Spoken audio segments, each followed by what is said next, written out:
Okay, it's time to commit. 2024 is the year for prioritizing yourself. Begin your new smile journey with Byte, and you could start seeing results in just 2 to 3 weeks.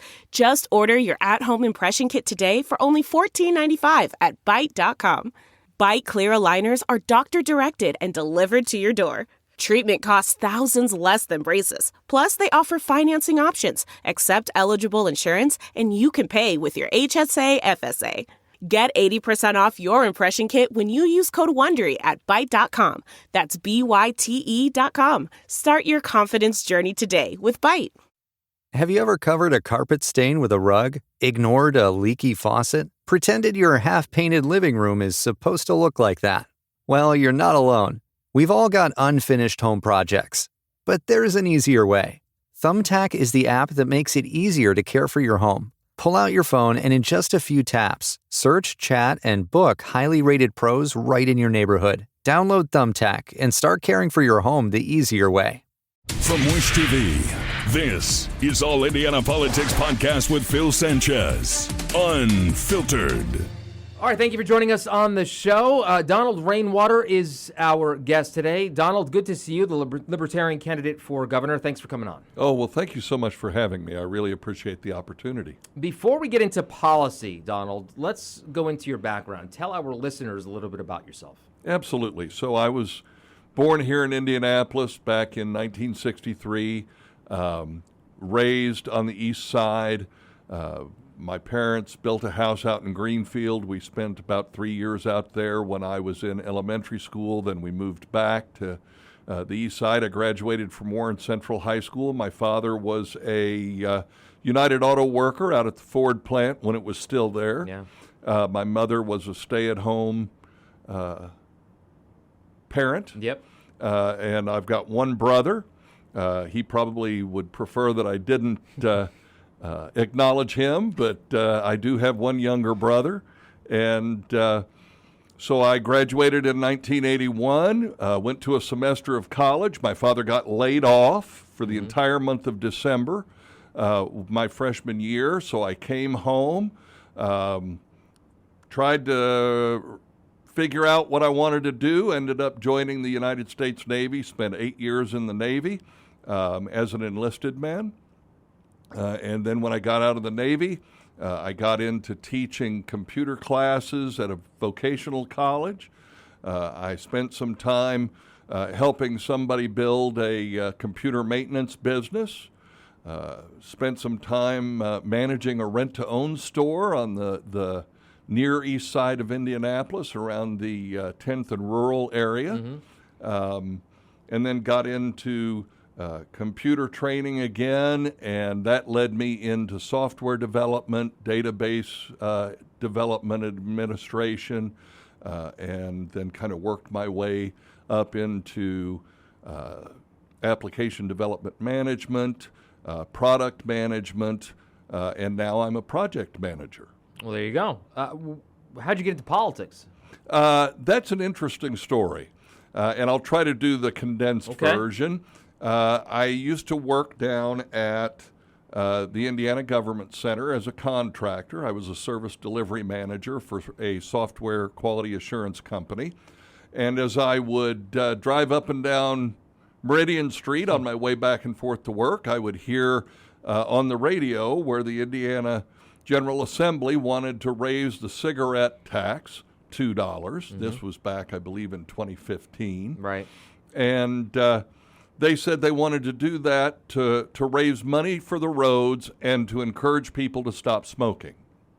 Now, I looked at that as kind of a red herring.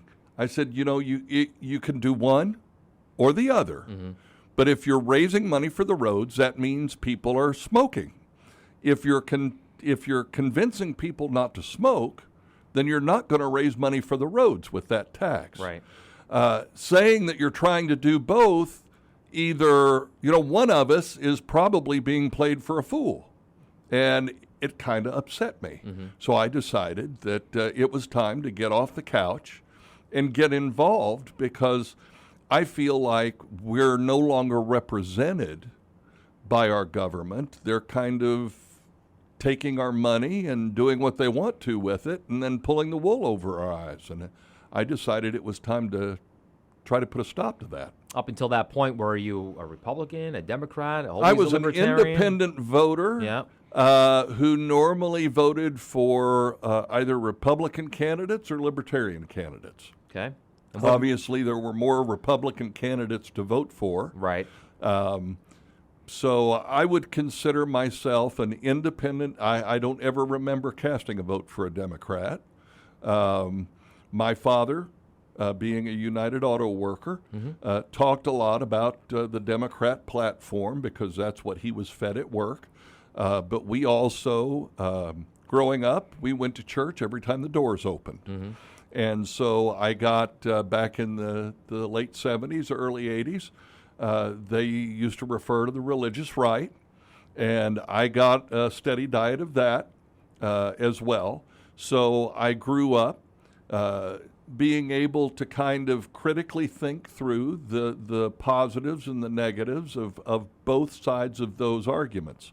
And of course, today, I feel like both sides are much more extreme than what they were in the 70s and 80s when I was growing up. I think we can all agree on that one.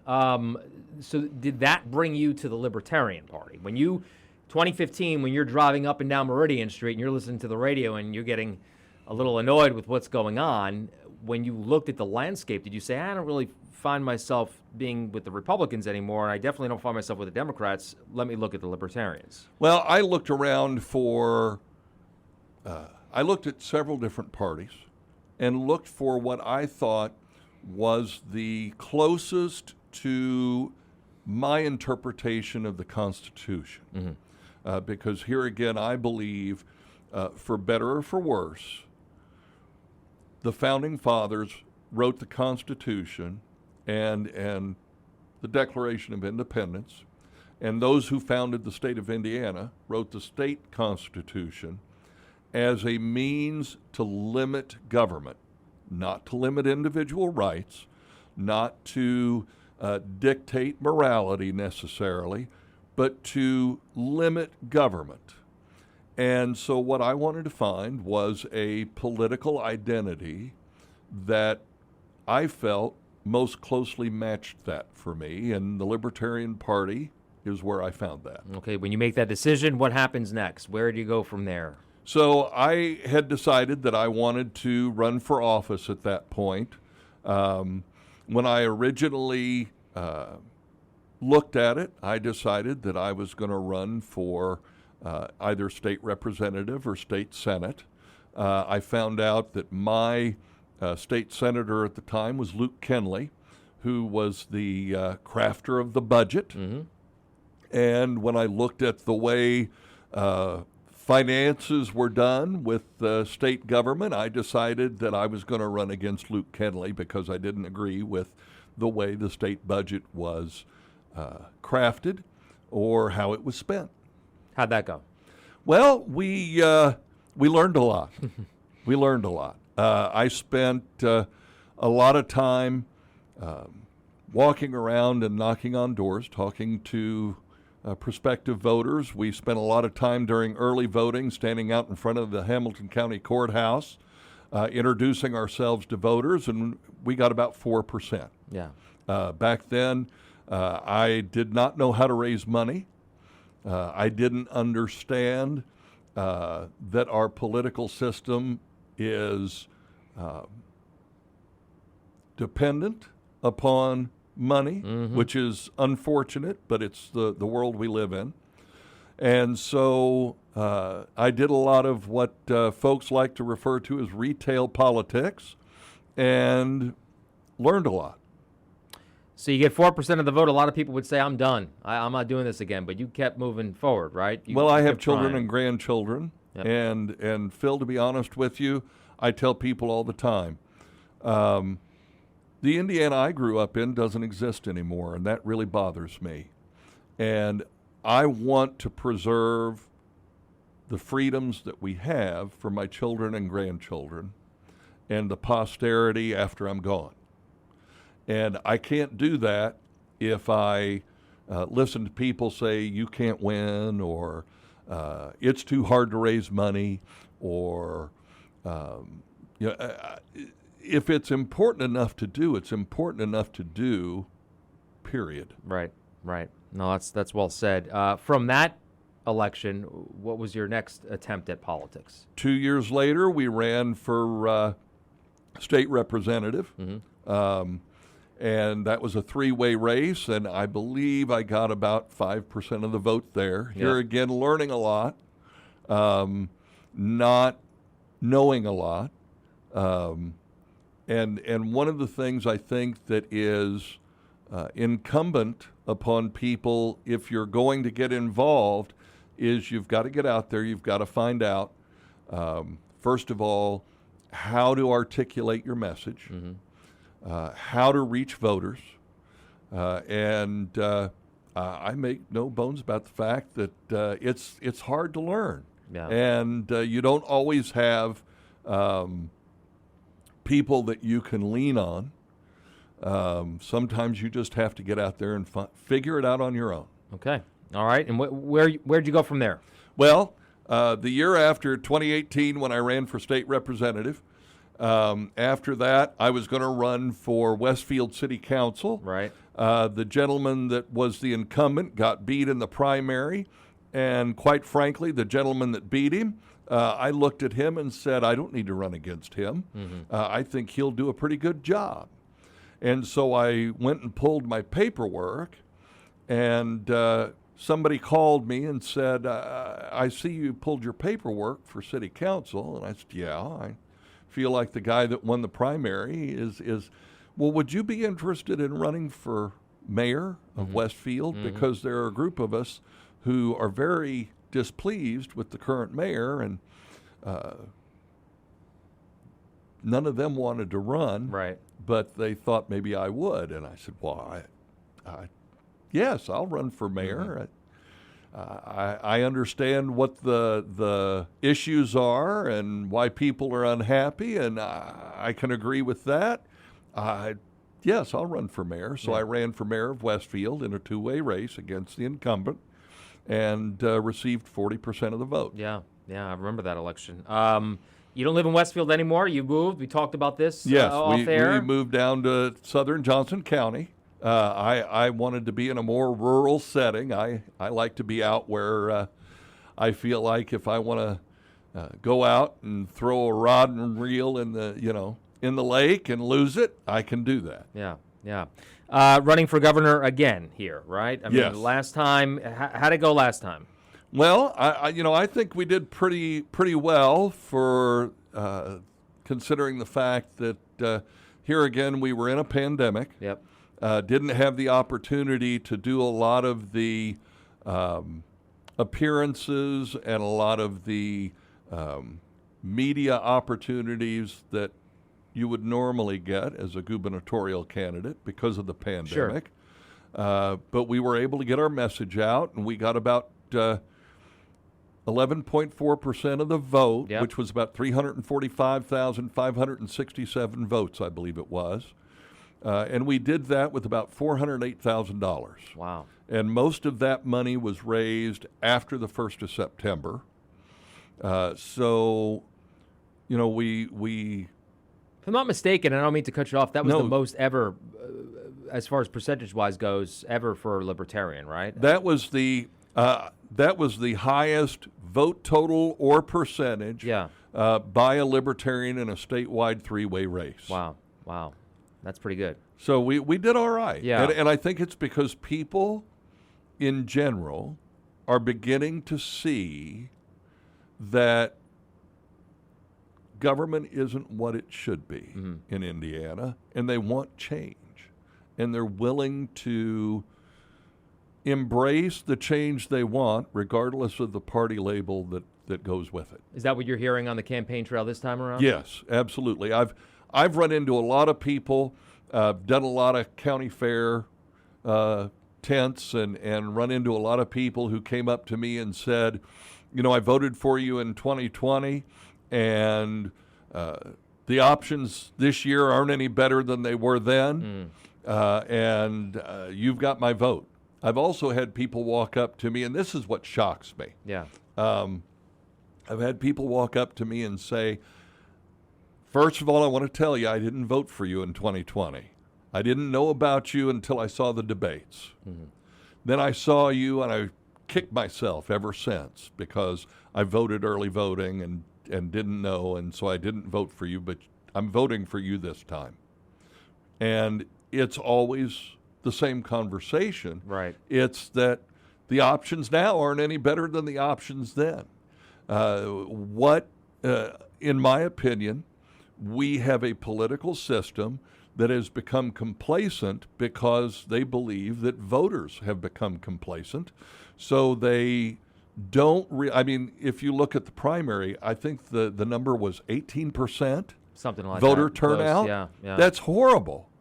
But that is from people saying it doesn't matter what I do when I vote in a primary. They're going to give me whatever they're going to give me. No.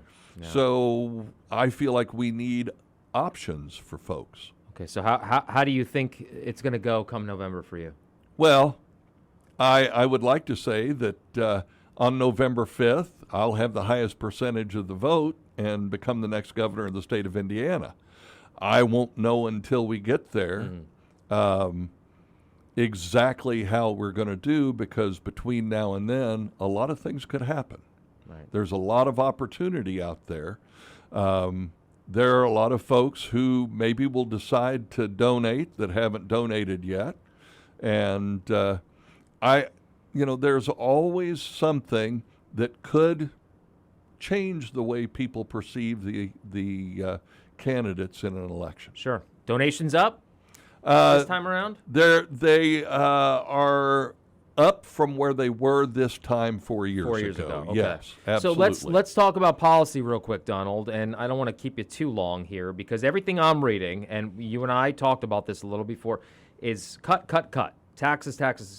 That's kind of the backbone of what your policies are, right? Absolutely. What do you say to people, because I'm seeing abolish state income tax, I'm seeing reforming and reducing residential and agricultural property tax, freezing state budget, excise tax, gasoline excise tax. A lot of people probably agree with a lot of that, but then they're also told, hey, how are we going to pay for stuff? So what is your response because I'm sure you get that question. Yes, absolutely I do, and I think it's a very legitimate question. I just wish we would ask it of our state government and not say, how will we pay for stuff? I would say, why aren't we asking, what are we paying for now? Because, for example, then to be fair, what they'll say is, we're paying for schools, we're paying for roads, we're paying for police, we're paying for fire, we're paying for our parts of our everyday lives. Right, and my response to that would be, so they say. What I would like to see is some detail. Okay. In 2019, the state budget was, I want to say around $16 billion state spending from the general fund. Right. In 2023, it was $26 billion. We have increased our state spending $10 billion, $20 billion if you add in the federal money that we're given. Okay. So just out of state general fund spending, in 5 years, we've increased by $10 billion. That's a pretty big jump. And I have heard folks who are currently involved in government say that government should never spend more than it can take in. And they call that a conservative point of view. I would say that's not a conservative point of view. The conservative point of view should be government never spends more than it absolutely needs to do its job. And what I'm hearing and what I'm seeing is that they've figured out how to extract more and more money from Hoosiers, and then they go and spend it. Mm-hmm. And so what I tell folks is, it's not enough for government to say, well, 50% of the budget goes to education. Show me where. Show me where, because 50% of the budget is not going to the classroom. It's not affecting students directly. It's not going into teacher salaries. Where's it going? Right. And then we, the people, need to make the determination as to whether or not we think our money, because I don't believe in public money, it's our money, they took it from us, and we should say, that's being spent appropriately, that is not. But we don't do that. We let them craft this gigantic budget, and yeah, they post it on the in.gov website, but we don't look at it. So you want more of a breakdown? I do. I want us as citizens to hold government accountable for how it's spending our money. We to your point, speaking from a journalistic perspective, it is very difficult to find exactly where dollar for dollar where it goes. Absolutely, and they want it that way. As a matter of fact, I believe, if I'm not mistaken, they just passed legislation to make it harder for, I can't remember the gentleman's title now, but basically to make it harder for government to be transparent. And I find that troubling. And I think every citizen should find it troubling when your legislature is passing legislation to make it harder for you to know what's really going on. Okay. It is supposed to be a government of the people, by the people, for the people. Right. I believe at every level of government, that's no longer the case. And if we, the people, have decided that we would just prefer for government to bleed us dry of our money, and then whatever we get back, I guess that's okay. That's up to each individual, but I don't think that's the way we as free people should want to live. What if you were to get some answers from if there was to be a list specifically where money's going, and then you were to do the math and say, okay, well, maybe cutting all these taxes isn't the best way about it. What would you then do? Or do you really just think that this is the way to go? Well, I think first of all, based on a lot of the research that I've done, let's take, for example, property taxes. Go ahead. I've said, let's make property taxes 1% of the purchase price of your property, and after 7 years, you're done. And people say, well, but what about fire, police, and schools? And I say, well, if we were really worried about that, we would have never let the General Assembly create tax increment financing districts. We wouldn't let them take the increment that increases every year and divert that to economic development, because it's not going to fire, police, and schools. And so all I'm doing is saying what we need to do is focus the money that my plan would keep on fire, police, and schools. And then if we need additional funding, then we have a transparent, intelligent conversation about how else do we fund those services. Yeah. Because the reality is that taxing somebody's property or taxing their income, to me, is completely contrary to the idea of individual liberty. If you can't own your property because the government can always take it from you, Madison said that property was one of the pillars of liberty. Right. And so we've got to start the conversation. And if starting the conversation is, well, if we'll get in here and fix what we're wasting and what we're spending that we shouldn't be spending, we can cut all those taxes. Is legalizing marijuana something you would be in favor of? Absolutely. I believe that cannabis in all its forms, medical, recreational, should be legal, should be decriminalized, because here again, in the state of Indiana, tobacco is legal, bourbon is legal, beer is legal, wine is legal. I have my suspicions as to why we don't legalize cannabis, and I don't think it's because there hasn't been enough research done or because the federal government hasn't taking it off of Schedule 1. Want to share what you think it is? Well, I think that there are economic factors that don't want the competition. Got it. Where do you stand on a woman's right?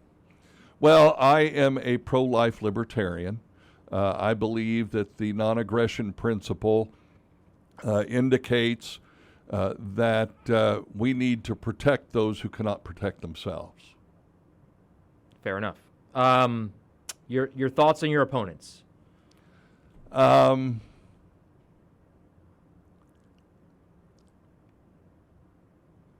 Well, let me say it this way. Go ahead.